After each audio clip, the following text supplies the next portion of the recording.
Joke lang, hindi yan kwarto ng mami ko, sa akin yung kwarto.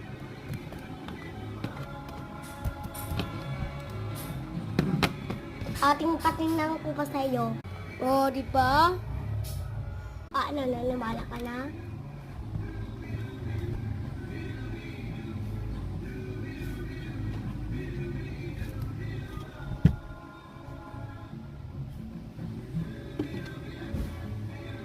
Mama ko guys. Oh. Sa kanya to guys, karto ah.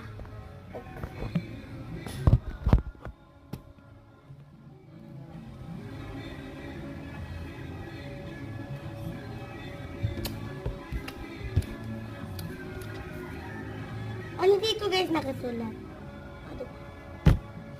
Ano dito kami nakasulat? Bakit may dito?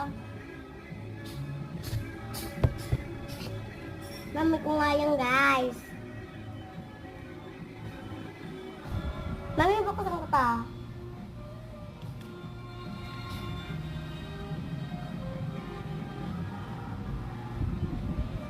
Nahihiya siya, guys.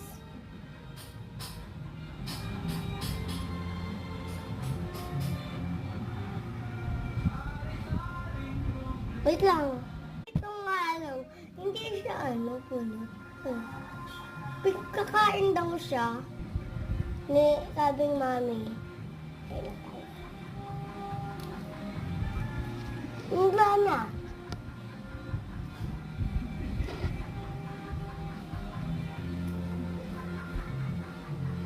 Natutulog siya.